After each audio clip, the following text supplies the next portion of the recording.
नमस्कार, जय हिंद। मैं पूजा गिरीश आप सभी का स्वागत करती हूँ एसआरए करंट मंत्रा में। और आज हम आपके लिए लेकर आए हैं 10 मिनट शो में एक और बहुत ही इम्पॉर्टेंट टॉपिक। ये है विभिन्न देशों के साथ भारत के प्रमुख समझौते या ज्ञापन। इसके अंतर्गत हम आपको बताएंगे कि भारत ने 2024 के अंत में और 2025 में विभिन्न देशों के साथ किन किन मुद्दों पर समझौते किए हैं, ज्ञापन किए हैं। ये वो टॉपिक है जिससे संबंधित एक या दो प्रश्न हमें सीधा सीधा परीक्षा में देखने को मिलता है। ठीक, और बहुत ही कम समय में हम इसमें ज़्यादा से ज़्यादा प्रश्न देखने की कोशिश करेंगे। ठीक, तो चलिए बिना किसी देरी के शुरुआत करते हैं भारत के प्रमुख समझौते और ज्ञापन 2024 और 25। ठीक, इसमें हमने सबसे इम्पॉर्टेंट जो ज्ञापन हैं या समझौते हैं उन्हीं को शामिल किया है। चलिए शुरुआत करते हैं। तो हमारा जो सबसे पहला ज्ञापन है, समझौता है, वो है स्वच्छ जल और स्वास्थ्य क्षेत्र में सहयोग हेतु भारत ने किस देश के साथ समझौता किया है।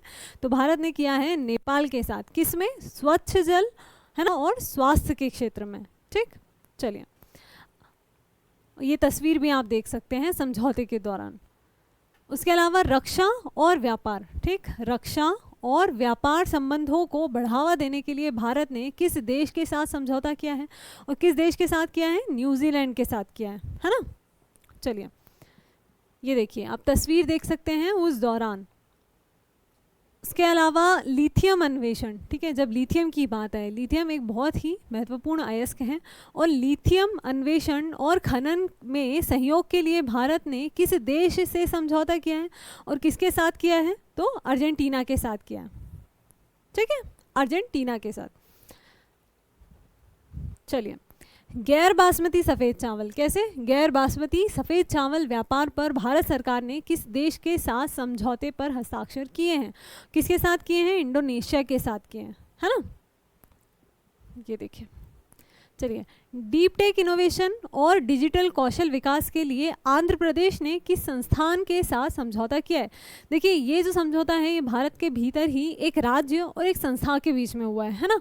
तो वो कौन सा राज्य है? आंध्र प्रदेश है। और कौन सी संस्था है ये पूछा गया है, और किस टॉपिक या फिर किस चीज़ पे समझौता किया गया है? तो ये किया गया है डीप टेक इनोवेशन, है ना, डीप टेक इनोवेशन और डिजिटल कौशल विकास के लिए। और ये किसके साथ किया है आंध्र प्रदेश सरकार ने? तो आईआईटी मद्रास के साथ किया है ना। चलिए महाराष्ट्र के तटों और नदी किनारों के संरक्षण हेतु भारत सरकार ने किस संस्थान से समझौता किया है, और किसके साथ किया है? एशियाई विकास बैंक के साथ किया है ना, ताकि ये फंड उपलब्ध करवा सके। किसके लिए? महाराष्ट्र के जो तट हैं और जो नदी हैं उनके किनारों के संरक्षण के लिए, है ना।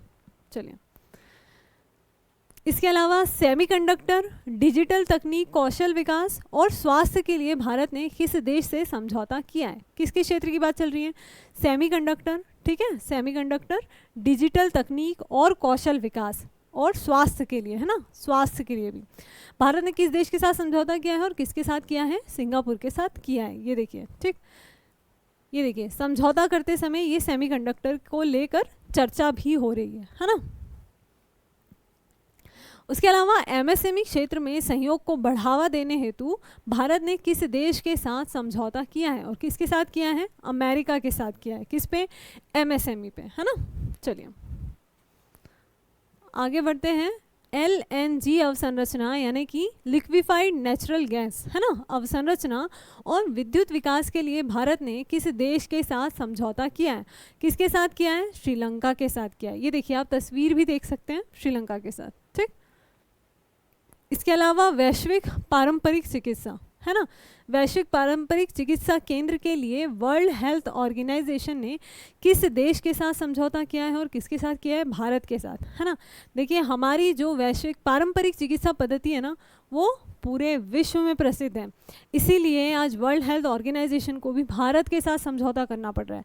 चाहे योग हो, चाहे हमारी चिकित्सा पद्धति हो, है ना, सब में भारत नंबर 1।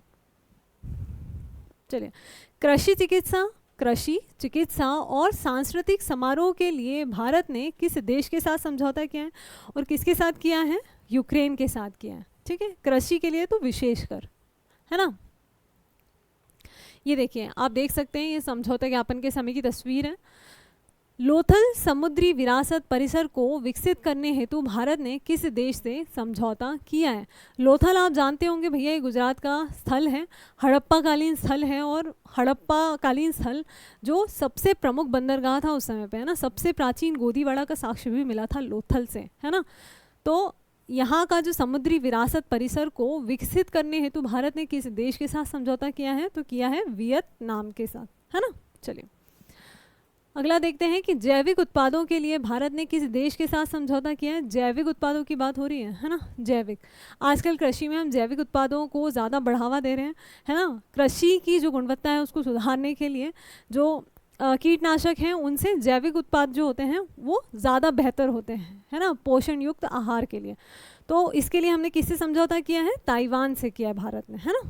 चलिए आयुर्वेद को बढ़ावा देने के लिए आयुष मंत्रालय ने किस देश के साथ समझौता किया है?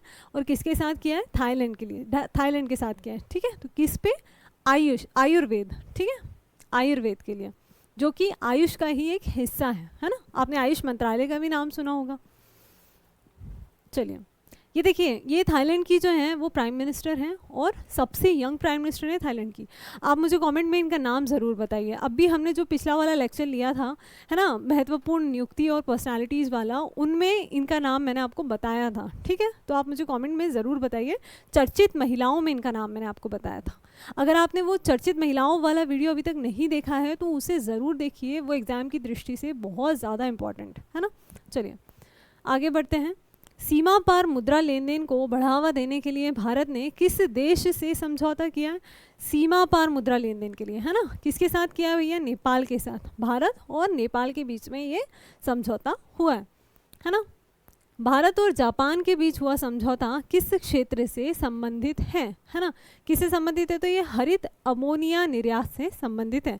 और किसके बीच में हुआ है? भारत और जापान के बीच में हुआ है ना। ये देखिए जापान। चलिए आगे बढ़ते हैं। वर्ल्ड हेल्थ ऑर्गेनाइजेशन और भारत के बीच हुए समझौते का उद्देश्य क्या है ना। तो ये जो क्वेश्चन है उसको अभी जो हमने पहले देखा उसी को घुमा के बताया गया है, ठीक है। जो उत्तर था उसी को प्रश्न बना के दिया गया है। और ये जो है वैश्विक पारंपरिक चिकित्सा केंद्र, ठीक है, के रूप में विकसित करने के लिए वर्ल्ड हेल्थ ऑर्गेनाइजेशन और भारत के बीच में ये समझौता हुआ है। देखिए परीक्षा में भी ऐसा बहुत बार होता है, जब आप किसी ऑप्शन, अगर आप MCQs लगाते हैं, मॉक लगाते हैं, तो जो उत्तर होता है कभी कभी वही प्रश्न बन के आ जाता है। इसलिए प्रश्नों को बड़े ध्यान से पढ़ा कीजिए और उसके बाद आप ना ऑप्शन पे क्लिक किया कीजिए। पहले से ही प्रश्न पढ़ते से ही जो आपको लगता है ना कि तुरंत आप आंसर कर देते हैं, थोड़ा सा संभल के आंसर किया कीजिए। कितनी बार हम आते हुए उत्तर को गलत करके आते हैं, ठीक, तो इस तरह की गलती मत किया कीजिए। चलिए अगला प्रश्न है, भारत और ईरान के बीच चाबहार बंदरगाह समझौता किससे संबंधित है ना। पहली बात तो देखिए, ये जो चाबहार बंदरगाह समझौता है किन देशों के बीच में हुआ है? एक तो भारत और एक ईरान, ठीक, अपने आप में बहुत इंपॉर्टेंट है, ठीक है। और इस समझौते का संबंध किससे है? तो ये प्रबंधन से संबंधित है, मैनेजमेंट से, ठीक है। चलिए ये देखिए, ये जो समझौता है उस समय की आप तस्वीर भी देख सकते हैं। और यहाँ पे है चाबहार बंदरगाह, ठीक।